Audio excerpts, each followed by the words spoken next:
how many successful and healthy marriages are there today? What even defines success in marriage? What defines a healthy relationship? Love.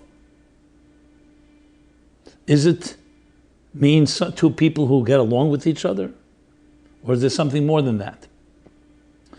When you think about statistics, statistics are very complex and difficult to really measure the divorce rate. Yet, most of the numbers in the Western world, America, hovers around 40-50% marriages end up in divorce. Whether that means within a few years or many years, that's where it gets more complicated. But it definitely is a high number. And that's not even considering when you're dealing with how many dysfunctional and absentee or unhealthy marriages that are failing, but they technically are not divorced, the spouses, the couple. So of course this presents the billion-dollar question that's asked again and again, and that is, can we build and maintain healthy and sustainable relationships? Is there a formula for a successful marriage? And if it is, what is it? I'm not suggesting that that's a question that's easily answered. If it were, we would obviously have a far better marriage rate and better, healthier relationships. But it's not a question we can either ignore. Like the famous saying, it's difficult to speak about it, but it's even more difficult to be quiet about it. Because it affects so much of our lives. It affects our children, which in turn affects us as we turn into adults. So it's a topic that's well worth addressing to the best of our ability, is what I'll try to do in talking about this topic. So of course, we have to get to the beginning of it all, which is, what is a relationship? What is a marriage? And then to address what makes a marriage work and why there are challenges that don't allow marriages to work well. Now, of course, we're dealing with deeply emotional elements. We're dealing with not just running a efficient business. We're dealing with something that affects our own inner psyches. In relationships, that brings out the best in us and the worst in us. So let's begin with defining what is a healthy relationship, to the best, again, as best as we can. Now, how do you even define it? What criteria do we use? There's so many different opinions. So I'm going to use a very practical criteria. The criteria is, what are the results? If you want to know if something is healthy or something is unhealthy, look at its effects on others. Because if we just rely on our own definitions, I could say something is healthy, you could say it's not healthy, you could say it's healthy, I say it's not healthy, and where do we go? Everybody has their opinion, and we may even have, every opinion may have merit. But when you look at results, results don't lie. So in any given entity, if you want to know if a business is successful, there are certain criteria. Is it making a profit? Is it ethical? Are the employees happy? And a bunch of other criteria. You may disagree about the criteria, but there are criteria, and then you look at the results. And the results tell you, did you live up to what is considered the standard of success? So what is a successful relationship, a successful marriage? So let's look at the results. The results would seem to imply that a successful, healthy relationship should result in, number one, two wholesome spouses who are growing in the process and are not being hurt, not hurting each other, or one person being hurt or overlooked or dominated over and controlled. So basically the relationship yields a healthy outcome, meaning the welfare of the people is growthful, constructive, happy, and the effect is also on the family, the children, in growing up in the home, what effect it has on them. If you see children growing up, they feel neglected, they feel lack of confidence, they don't feel they have parents, they don't feel secure, you can rest assured there's something wrong in the marriage. Or in the way the couples interact, or each individual, or all the above. So the results testify to what's happening. And that doesn't lie. So we could talk about from day till tomorrow and say, it's a healthy relationship that I work all day and I never come home. Fine, you may think it's healthy. The other spouse, your spouse may, the other partner in the relationship may also feel that way. But let's look at what this happens to the children or what happens to each other. So I would define a healthy and successful relationship and marriage is one that yields healthy people. People who grow, people who address issues, people who feel confident, who are able to take on challenges in life. If you see children growing up, feeling insecure, needing to lie, filled with shame and guilt, and all the other phobias and neurosis that so dominates our society, you can rest assured that didn't come from nowhere. It came from an environment that was not completely healthy or maybe even toxic. And there we can't just say, you know what, my opinion is I was a healthy parent. Not necessarily. No one's a perfect parent, but a healthy parent yields healthy results. Now, are there exceptions and extenuating circumstances? Of course, things happen. God forbid if there's a trauma, there's a crime, there's a murder, there's a death, there's abuse, a rape. So obviously that can upset even the healthiest homes and families. But even that, how do you deal with that? There's healthy ways of dealing with trauma, healthy ways of dealing with abuse, and there are unhealthy ways. So obviously we're not talking about situations that are out of our control. What is in our control? That's the key. And the results will be clear. If it's a good cake coming out of the oven, you know the ingredients and the way the cake was baked was right. And the cake comes out bad, you know something was done wrong. Now I can elaborate in detail what that means, but I think it's quite clear. So let's identify a few key elements that are necessary. Then there's optional elements in a relationship. And then we'll address, so what goes wrong? Why don't, once you have the criteria, then we can identify what's missing and what we can do about it, which is, of course, the whole theme of this discussion.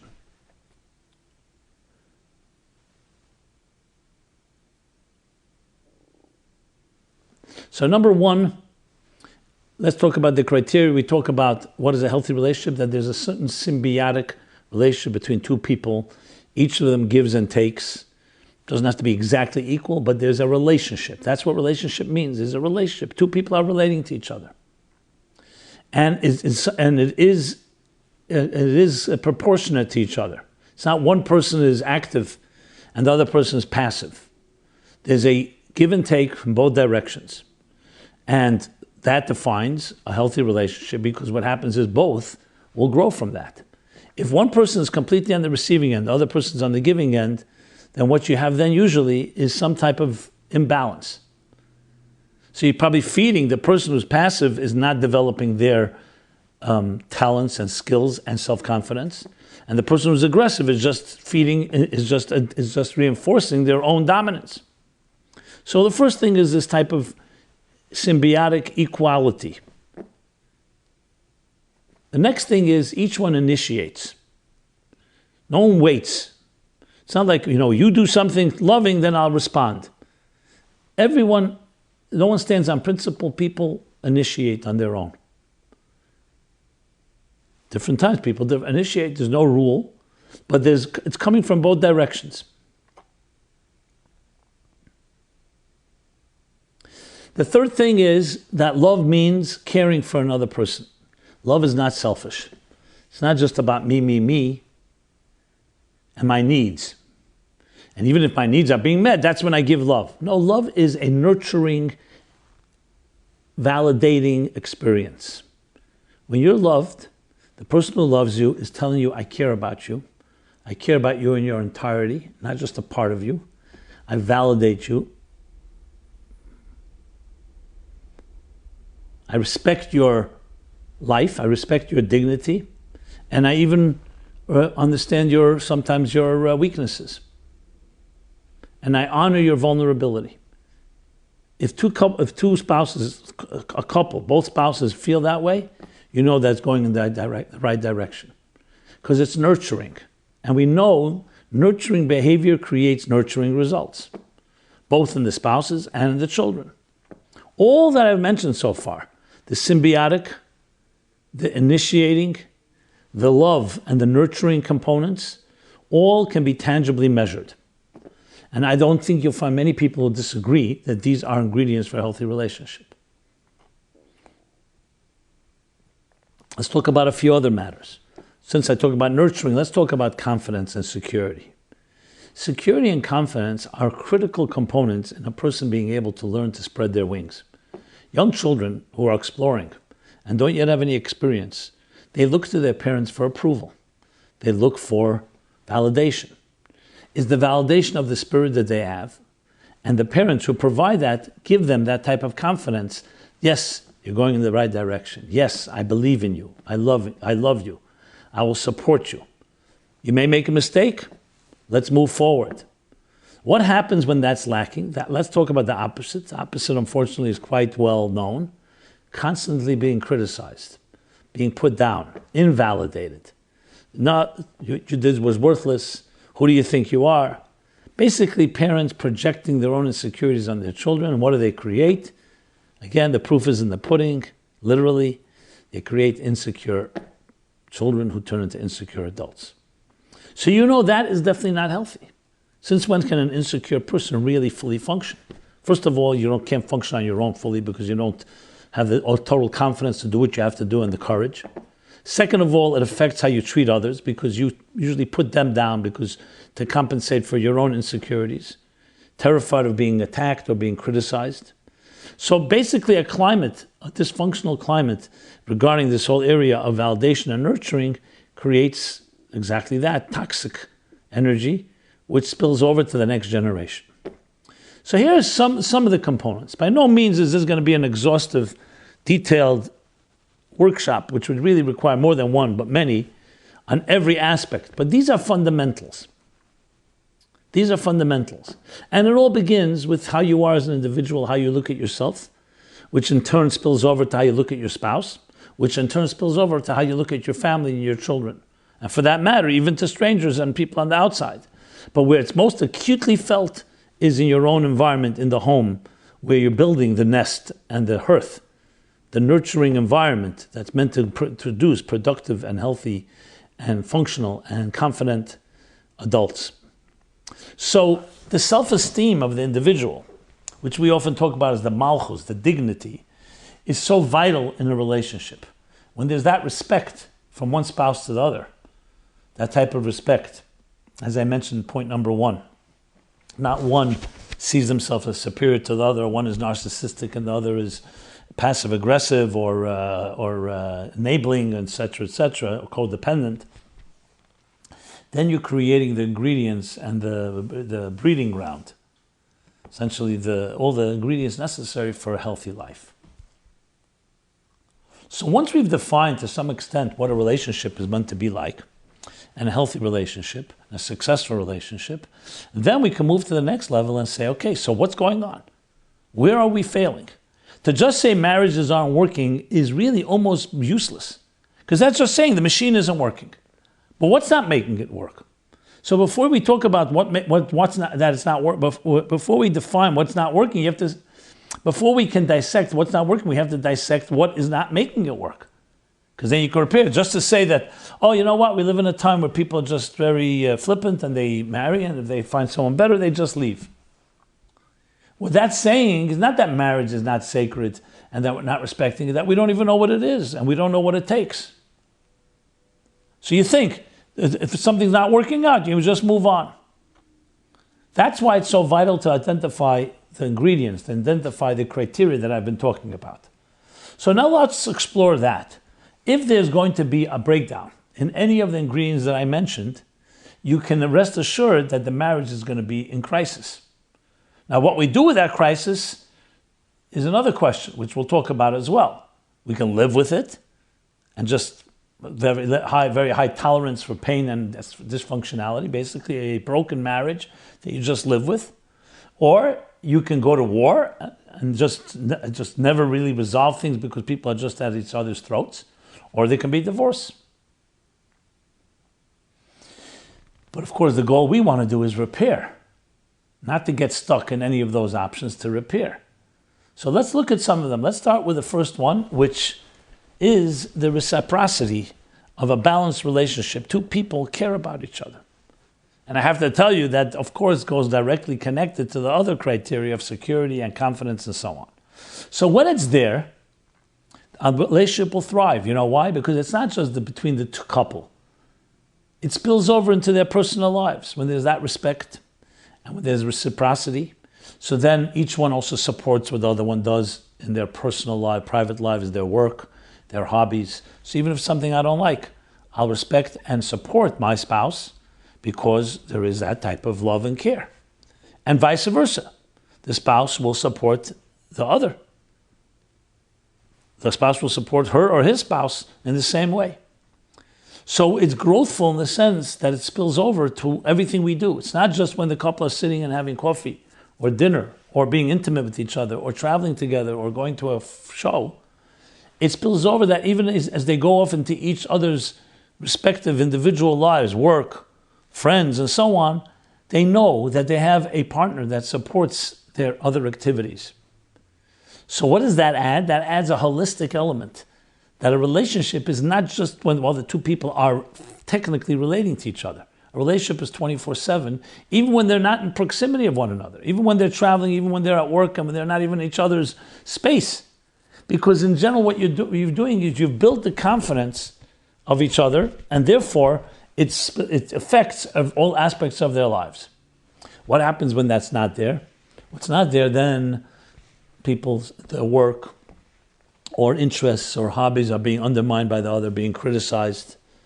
Not only does your spouse not want to participate with you, but they actually dismiss it, and they're cynical about it, or they laugh at it, etc., etc. What does that do? Besides invalidating you and your interests, it also it weakens the relationship. Because even if you have an area that you both relate to well, but if it doesn't affect the rest of it, it starts eroding. You start feeling drained by your spouse, the constant critique, the constant lack of interest, the constant dismissal, being dismissive of what's important to you. So it ends up not being nurtured. So I know couples, for example, they say our intimacy is excellent, but outside of the bedroom, it's terrible. Or he's always criticizing me, or she's always criticizing me. So can that last? So we have, as I said, high tolerance levels. Sometimes we last, we survive, we're resilient. And hopefully maybe their intimacy, and hopefully it is healthy, can spill over and help the rest of their marriage. But sometimes it doesn't work that way, because there comes a point where things explode and where things wear down. So even though one part of the relationship may be working, if the other parts are not, it can become very big strain to the point of even destructive. So what do we learn from all this so far? What do we know from this? That a relationship, for it to work, you have to identify the elements that are healthy and that are not healthy. And when that's not healthy, and what it's not healthy, figure out what's going on. So in a case like I'm describing right now, if indeed there is that type of invalidation or disinterest in a person's life, and there's a legitimate, person, remember, spouses, you don't have to be constantly involved and immersed in everything your spouse is doing. But overall, there's a general respect and there's a general validation and love and nurturing. So if there is indeed such a complaint from one spouse, it's very important to see with the other spouse how they respond. If they respond in ways, I don't understand what she's talking about or what he's talking about, I am validating, they just deny it, or they say, I don't see any value in what that person's doing. So then you go and try to figure out, is that spouse that's behaving in this way capable of change? Now, sometimes people find it very difficult to change because they're so confident, so convinced that they're right, they just don't allow room for another option. Well, this is case by case. Let's, for argument's sake, they feel room for another option. Then you have what to work with. That's what a relationship is. Then you have, again, another ingredient in a relationship. I'm adding a new one now, is that trust is built on accountability, not on perfection. Trust. If a person says, you know what, you're right, I should be validating, I should be respecting, I'm being dismissive, whatever reason, I don't have any interest in what you do, or I don't like your friends, so I just dismiss it. If a person says that and they acknowledge, that's accountability. That accountability is another ingredient that cements relationships. Because that creates trust. Then your spouse says, okay, I understand. And not only that, they may even give you the benefit of the doubt and say, you're right, sometimes my friends can be petty, or my friends can be nonsensical, or things that you don't like. But for me, it works. Or you may even learn something from your spouse. Once you have that language, you're already talking the language of repair, the language of healing, I should say, actually. So that introduces another element in a healthy relationship. Let's go back to the business example I gave. I said business, for it to be successful, for it to know it's successful, you see its results. The results are are happy customers, consumers, happy employees, it's making a profit, it's successful in fulfilling its mission. Let's, for argument's sake, say something goes wrong in the company.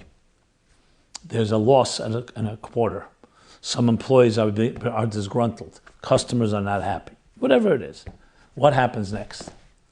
In an unhealthy company, there's denial, there's finger pointing, there's ignoring, there's dismissing. A healthy company is going to take it very seriously and be accountable. They'll say, okay, we'll look into it. And not just as lip service. They'll look into it, find out who the culprit is, what the problem is, and do everything to correct it. That's another ingredient in healthy relationships. Every relationship, especially a marital one. Now what? When something goes wrong, there's accountability. We could sit down and talk. We could say, I'm sorry. We can have remorse. We can correct. We can evaluate and improve. And as partners. When that happens, you know yourself, you can know from that the marriage is working better. Now let me make it very clear, as I said at the outset, there is no such thing as a perfect marriage. There's no such thing as a perfect company. There's no such thing as a perfect relationship. But there are inclinations, there are dispositions and ingredients that make it that way. Is there such a thing as a perfect cake? Yeah, maybe. A cake, perhaps. But even that, you're not going to say it's perfect. We all make a little too much salt, a little too much sugar, but it balances it out and it's manageable. You can basically, not just tolerable, it's more than tolerable. You're able to compensate for the so-called incorrect miscues. And the same thing in a good relationship. So besides the reciprocity I spoke about, besides each one taking initiative, besides the nurturing and respect, we've added now trust and accountability. Now, the more you come to understand a healthy relationship, the more you understand what's not healthy. And the more you understand why a relationship could fail, you know why? Number one problem is people are not interested in healing. They're not interested in fixing. They're either finger pointing or they give up, they're fatalistic and hopeless. And they say, it's not for me, I'm out. Now, I should maybe mention and qualify, there are real situations, I have to say, that divorce may be the only option. But that's as last resort, and that's not 50% of the cases we're talking about. We live in a society where it's become an option simply because of our own comfort zones and our own selfishness, not because it's necessary. So let's make that clear. And this is another example. If it's not necessary, then getting divorced is also destructive, both to both parties, as well as to the family and children if there are any. Because it didn't really work. And is that an example for your children? Something doesn't go well, instead of trying to make it work, you just get out because it's easier? And I'm not trying to finger point here as well. I'm not blaming anyone. I'm just talking about scenarios of which I'm familiar with, and there are many different scenarios. So, to go back to the question about how to beat the odds, defy the odds, as I said, we're talking now about, number one, what defines successful relationships and healthy relationships, and number two, what defines the unsuccessful and unhealthy, and what are we doing about them? That's the key here. What are we doing about it? So obviously, if everything is working well and it's healthy and successful, and there's the nurturing and the reciprocity and the initiative and the love and the accountability, you more or less are not going to be in a situation where the marriage is necessarily challenged because you're maintaining it well. But if the machine should break, meaning there should be a wound or an injury that affects the relationship, then you have to look at all these elements and see where is their weakness. So let's talk about another scenario. There you have a couple, love each other, have most of these ingredients, not even all, but most, and then there's a betrayal. The husband is at work, he suddenly goes on a fling with a beautiful secretary or someone that he meets at coffee, and he betrays his spouse. Could be the other way around, I just use that as an example. Now, does that mean that everything was going wrong in the relationship because he did that? Not necessarily. They could have had a connection. They could have had the nurturing. There could be the respect. But, people have wander. They have desires. They have sexual impulses. And they can fall. and they can make mistakes. Now let's dissect this, because this is such a fundamental issue of fidelity and infidelity in marriage today. Let's dissect this. There's different scenarios that can happen that can cause such a thing to happen. There could be a very good relationship between the spouses, but as I said, look, we have temptations. You see things, we're drawn by our eyes, we're drawn by our computers, and we have all kinds of different issues, and sometimes we feel our spouse, or husband or wife cannot satisfy certain needs, certain wilder urges, some of the more darker sides. So we explore elsewhere sexually. And as a result, we betray or violate our marriage, violate ourselves. And we feel bad about it. This doesn't immediately mean that the marriage has no validity. It means that you have challenges. So what's the difference between a healthy person and an unhealthy person in this context? A healthy person will recognize it and go for help. They'll go to a therapist, a friend, a mentor. Maybe not to the spouse, because it may not be necessary if you can correct your ways. You don't need to make it worse in that way. Now, we're not talking about the honesty, we'll soon get to that, but a healthy person is going to deal with it that way. And that may be a need at some point to be honest and acknowledge and show that you made a mistake and you are open about it and transparent. That's case by case. That's what a healthier person will do. The unhealthy person, or the unhealthy, the unhealthy method used, I'm not going to define the person as unhealthy, the method is excuses, minimizing it, denying it, saying it just, it's meaningless, and all the other things. Or it's fine, what's the problem? Open marriage. Marriage can't be successful unless I have some mistress on the side, or for a woman, the other way around, whatever it's called. I don't know what a mistress is called in this context. So these are all the unhealthy way. Why? You'll say, what's wrong? What's wrong? Someone came to speak to me, well, many people, but one particular case said, what's the big thing? So I'm cheating on my wife. So I said, you have dinner with your wife and children? Yes. I said, while you're sitting at dinner, what are you thinking about? He said, well, sometimes I think about that other woman. I said, you think, just because nobody knows, you don't think you're stealing the presence, your presence from them, from your family? And trust me, everybody knows. Not consciously. They know you're not there, you're not present. And you're not present is going to compromise your own family. So again, the results. If someone could show that infidelity and what people call open marriages and experimentation has no impact on relationships and on children, then we can argue about it. I don't think anybody can show that. I would say our own selfish needs, we start justifying them with saying it's not so bad, everyone's doing it, and you can manage. Why do we have to have these Victorian puritanistic attitudes? What's wrong? Big thing. But think about it. Let's go back to the nurturing. When you nurture someone, you care about someone. You're there with them. You're committed to them. You're committed today and tomorrow, not so much you have someone else. You're automatically compromising the first commitment.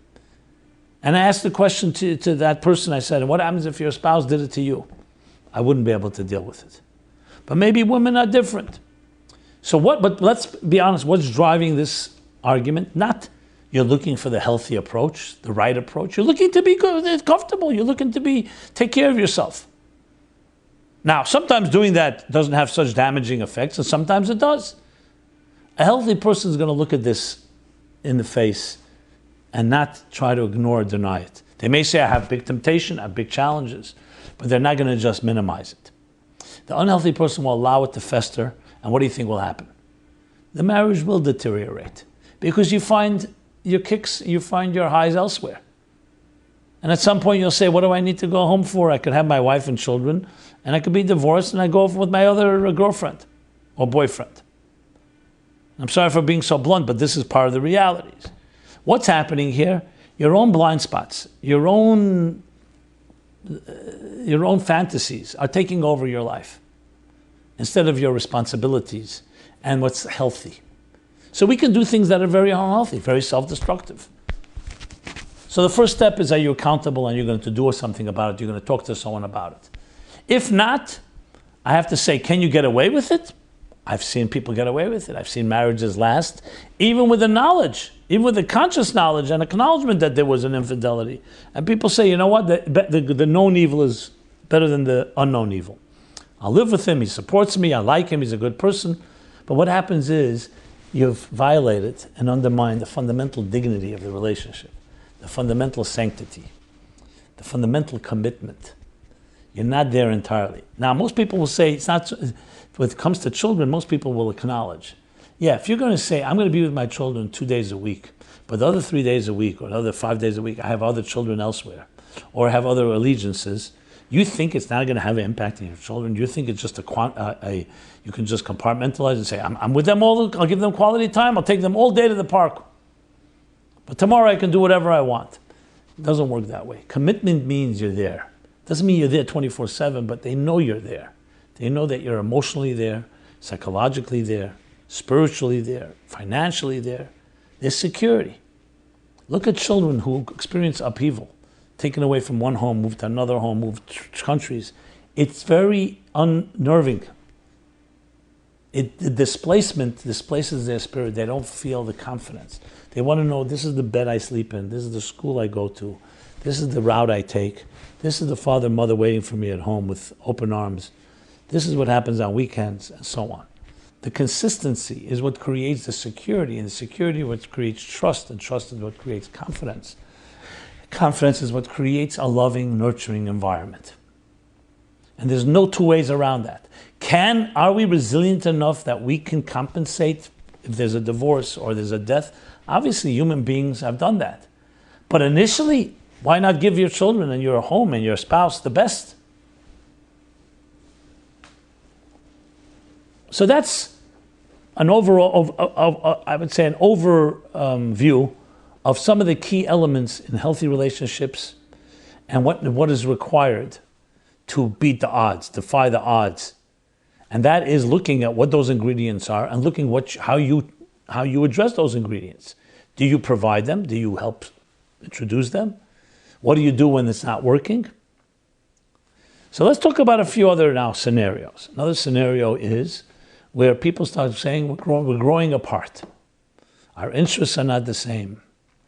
Our emotional bonding is not the same. We're used to each other. We need some new excitement, new adventure. Now, of course, you hear this often.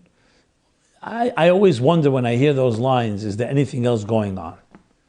Often it happens that you meet someone else, and then these thoughts start coming in because you start seeing there's another opportunity. And I say, what's wrong with that? What's wrong with that is that when you go shopping, in a sense, for another set of clothing, obviously you're going to start seeing the set of clothing you have as not being adequate. Now, does that mean you have to be closed-minded? No, it means you have to invest in revitalizing and infusing your marriage with new energy. Because it's the easiest thing to do is just to say, you know what? I'll go find myself another garment. I'll go find myself a new car.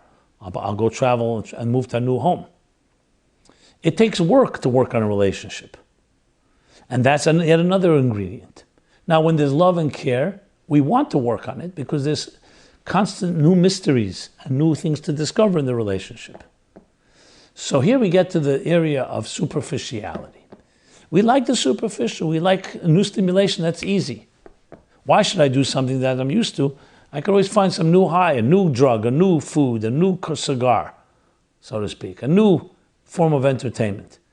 Well, that's part of human nature. We gravitate to that. And you have to ask yourself, is that what should define my life?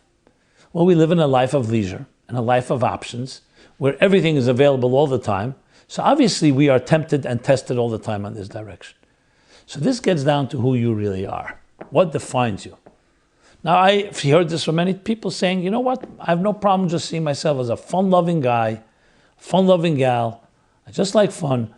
Don't make everything so serious and so Kabbalistic and so mystical. I want to have fun. Leave me be. I don't want to have such a deep life, meaningful life. What do you say to a person like this?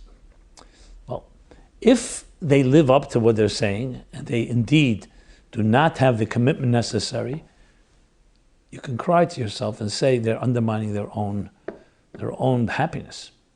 Yes, they're undermining their own happiness. Why? Because will they be happy in this type of approach? Where they just are so flippant with their relationships, with their families? Now again, our mind plays tricks on us and we can convince ourselves of anything. I've seen people gone through horrible divorces. Their children don't speak to them. Or even if they do, it's very strained. But they, in their minds, felt that they found some happiness. What they're doing is playing games with themselves.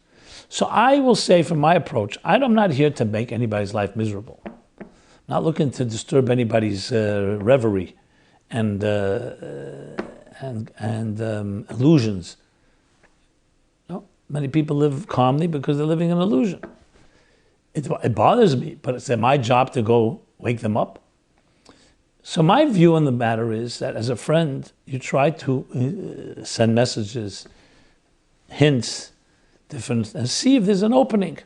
If you see a person that you love or care about, you see they're doing things to be self-destructive, what do you do? So there's actually a law about it. You're supposed to do something, because if you care for them, you should not be complacent about it or indifferent. But there's also what you can do. They're an adult. You can't shackle them and straitjacket them and force them to do anything.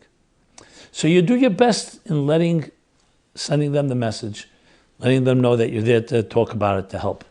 But this comes down case by case, different people. I've seen people who've destroyed literally the gifts given to them.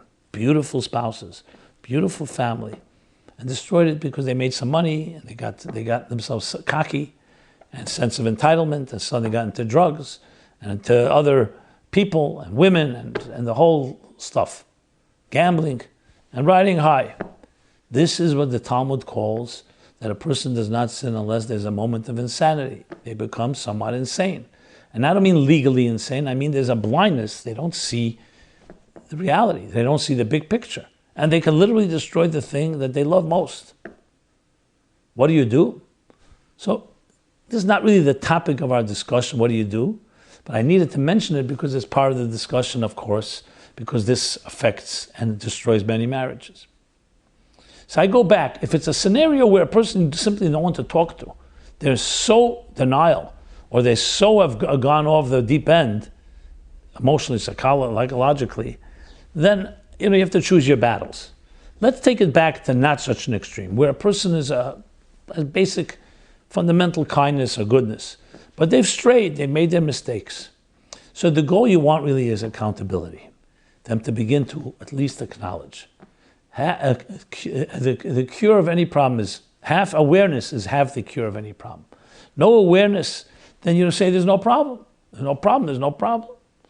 Like the story they tell about the Hill Parasha, one of the Hasidim. In the good old days, there was no electricity, there was no air conditioning. So it was a hot, sweltering day in Russia. What did you do? The only way to escape was to go down to a cold basement. So the basement naturally was away from the heat and away from the sun. Problem is there's no electricity, so there's no light. Hillel went down the steps to the basement, to the cellar, and so dark, he's pitch dark, and he says, it's so dark in here, like frightened him. The people sitting there for a while and cooling themselves off said, don't worry, stay here for a while, you get used to it. And he couldn't see, but he reacted. He said, get used to it. That's exactly what I'm afraid about, get used to it. And he made his way back, rather deal with the heat and be able to see and clear than to get used to darkness. Because that's what happens, we get used to it. And then our standards lower. And then we say, it's not so bad. Others have it worse. So we don't want to have a situation that case. That's why there's accountability. And accountability is one of the first things you try to, maybe the word accountability can be frightening. Let's say acknowledgement, awareness. That's the first thing you look for, because with that you can work. As I said, it's not perfection we're looking for, it's for accountability, it's for trust. With trust you can work. So here we have a whole series of different elements that define healthy relationships, but we have to be ready to accept them. If we start arguing and saying, excuse me, that definition of healthy, I don't accept that. I ask you one question, why you're not accepting it? You don't like it? Or because you're living a life that's not consistent with it, and you'd rather not hear that it's unhealthy. So you'd rather just say, no, it's Rabbi Jacobson's opinion. So I ask you to look at the results, as I said. What are the consequences? What does it result in? That's where you'll define it. Now you'll say, you know what, I look at the results, not so bad. A fellow that I know got divorced. Both him and his wife, in my opinion, both made a mistake. But I'm not the judge. They got divorced. Their children are suffering. I deal with them, I talk to them. Both of them, in their own way, are denying it. No, they're doing well, relatively well. Could be worse. I know they're doing not well, and actually in ways that our parents don't even know how destructive they can be. The parents simply cannot accept it. It's too painful. Each one has found their own significant other, and that's where they're indulged in. And I say, your children need you. And they need both of you. I'm not saying come back together, maybe it's too late for that. But they need you. So they convince themselves how much the children need them. And they're completely living by their own whims. And there's nothing objective about it. And they don't even acknowledge that. They say, you think I don't love my child? And I know they love the child. But love is love and blindness is blindness. You can love your children and be blind at what they need and what you're providing and convince yourself something that's not real. That's the force of subjectivity. And when I say you may be a little subjective, no, I am subjective, but I know what my children need. I feel really bad. What can you do? What are you going to do? Wring their necks? I'm not going to do that. I don't think it'll help anyway. So the point is that when you're dealing with that situation, what that teaches you that you need to find somewhere an opening. Sometimes time passes and they realize. You get a little older, your children get older, you start seeing other things, you mature a bit, you stop looking through your own myopic and tunnel vision. Your short-sighted vision, short-sightedness, and you begin to see. Sometimes you see it when it's a little late. It's never too late, but sometimes a little later than it should have been. So I don't want to talk about the nightmare scenarios, which are plenty of. I'd rather talk about the positive ones, because we're here to talk about how to beat the odds, how to defy the odds, how to build healthy relationships. So we have to realize, as I've so far spoken about, what healthy relationship is, what healthy love is. Look at what's going on in our lives. Are we living up to that to some extent?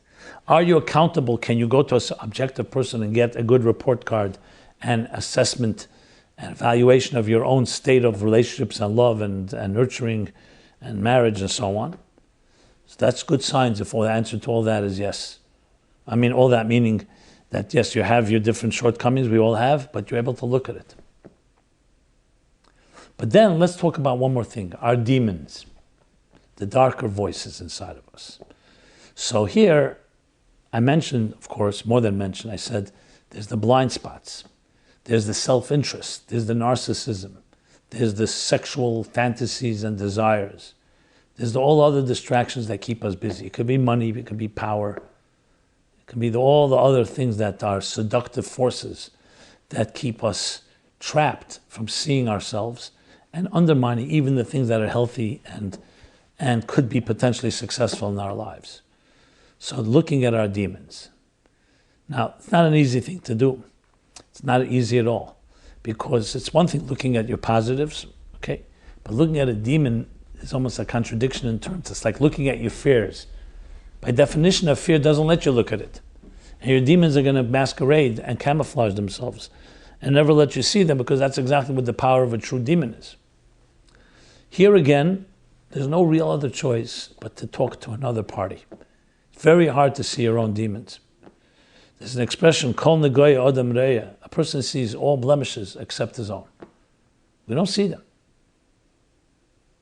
Just like we don't hear our voices as others hear them. Try listening to your voice on a tape recorder, on a recording, on an audio recording. And I use tape recorders from a different generation, but an audio recording. You usually don't like your voice. I don't like my voice, even though it's out there and many people say they like it. Because there's different, when you hear it through your own so-called diaphragm, or like underwater, you don't quite hear yourself. The same thing is when we look at life, we don't really see what others see. And we don't see blemishes. So I'm not here advocating we have to bring every demon out of the closet, every skeleton out of our attic. But I am suggesting that if things are challenged in a relationship, it's time to also bring the demons to the table, with a therapist, with a mentor, with a teacher, with a mashpia, whatever you call it, because you need to look at it. And people have demons. People have demons that are sexual demons, sometimes things that happened to them in their childhood, trauma, that affects their sexual lives, which affects their marriage and affects their sexual desires and other people as well, their interests and their addictions. There are other factors, demons, that can affect our other addictions like drug and alcohol, or even our fears and insecurities. These are not easy things to look at, but a healthy person looks at these things. Someone tells me they got divorced and they didn't fight for their marriage without looking at anything. What is that saying? That's like saying, you know what, you had a business, the business was functioning, you decided to stop functioning, instead of bringing in, an expert or two to give you an evaluation, an assessment, is this business viable or not? You just decided to close it down. It's easier. So business is business, that's money, business. But a family, especially if there's children, what happens if it was viable? And if you would have worked on it, distant things would have happened. And now that you left it, you think you're going to find glick and you're going to find happiness elsewhere? More often than not, you don't. So what does all this tell us? Is the honesty and integrity necessary in the whole process. And without that, it's almost impossible, really, to have a flourishing and successful and healthy relationship. You can have a minimal one, where you're, the low burner, but flourishing comes with all the factors I mentioned before. I'm losing my voice. All the factors I mentioned before, the nurturing, the reciprocity, the accountability, the trust, but also the honesty and integrity. Because that, not just that you're being honest about the situation, that also feeds. That feeds a relationship. When you're honest with your children. And honesty doesn't mean you have to tell them everything. That's not what I mean. Honesty means that what you do tell them is honest. It's true. In a hostile world where there's so much corruption and lies, that's what they need. And the same thing with your spouse. You're creating a climate, an environment of trust, which in turn again feeds the security and feeds the confidence and feeds all the other vital components that make a human being a healthy human being. A functioning, not just a functioning, a thriving human being. Now, interestingly, though I didn't mention it till now, for many reasons, but you probably always know the reason, I tried to speak about the subject matter without allowing it to be stereotyped or hijacked by any religious or Jewish or Torah myths. But a lot of what I'm speaking about is actually based on, interestingly, the secret to relationships in this month that we are in right now. It's called the month of Elul. Elul actually is a word in Aramaic. It means just searching, seeking, discovering, looking, introspection. So it's a month of introspection. It's the last of the 12 Hebrew months of the 12 months of the Hebrew year. The month that precedes Tishrei, Rosh Hashanah, Yom Kippur, Sukkot, the New Year. And it's a full month of self-discovery. Elul, we seek and discover. Introspection. Elul, you have the secrets of what I've spoken about and many more secrets. So there's an acronym for the word Elul as well. Elul is an acronym. Aleph, Lamed, Vav, Lamed, 4 letters in Hebrew. Ani l'doidi v'dodi li. Ani, Aleph, l'doidi, Lamed, v'doidi, the Vav, and l'doidi, the Lamed. What does it mean? I am to my beloved and my beloved is to me. That contains all the secrets you need to know for healthy relationships and how to mend them and how to grow through them and how actually to build relationships, marriages that defy the odds. So everything I've said, you'll see hinted to in these words. So firstly, it's the month of Virgo. The mazel, the sign is Virgo. Besula in Hebrew. The month of marriage, the month of relationships. Why is it a month of relationship? Because the ultimate relationship was built in this month. The relationship, and when the Jewish people built the golden calf and betrayed infidelity to their marriage, the marriage of the Matan Torah of Sinai, the marriage between heaven and earth. So Moses broke the tablets, went back and marched up to the mountain to ask God for forgiveness, to reconcile. So it's a month of reconciliation that builds up to Rosh Hashanah, and ultimately Yom Kippur, the day of reconciliation, the day of hope, when Moses returns with the second tablet saying that God says, I've forgiven you. Salachti, I've forgiven as you have spoken, as you, Moses, have spoken. The day of birth of hope, as we've talked about many times. So this is a month of reconciliation. It's a month of building love after there's been a betrayal or a loss. So it's all about the secrets of how you build relationships. So let's go through them. Ani l'daydi v'daydi li. Two reciprocal forces. I am to my beloved to me. And they're like mirror images. They reflect in each other. Like a face is reflected in water, so too a heart is reflected in another heart. That's a relationship, symbiotic, reciprocal. Ani l'daydi starts, I initiate. I to my beloved. I don't wait for my beloved to come to me. Each one has to say that ani l'daydi, I am initiating. It's l'daydi. Daydi means beloved. Beloved is nurturing. As the verse continues, as they pasture in the rose, they pasture in the rose garden. So it's a pasturing. Pasturing. What do you do when you walk in a rose garden? You nurture each other. It's nourishing. It's nurturing and nourishing. All the points I made before are all alluded to in these verses, in this verse, and this month's word. And of course, accountability. The month of accountability. Chodesh HaCheshbon. Introspection. Elul. Search. We're ready to look at each other. Look at ourselves with a deeper perspective. Not to deny, not to escape, not to ignore. I'm ready to look at myself. Well, Moses said to God, they're ready to look at themselves. I need you to look at yourself and dig deeper and create a deeper love and deeper relationships. That's what this month has the power to do. So whoever you are and wherever you are, and whatever state you're in, whether you're in a marriage, that's excellent. There's plenty of work to do to make it even better.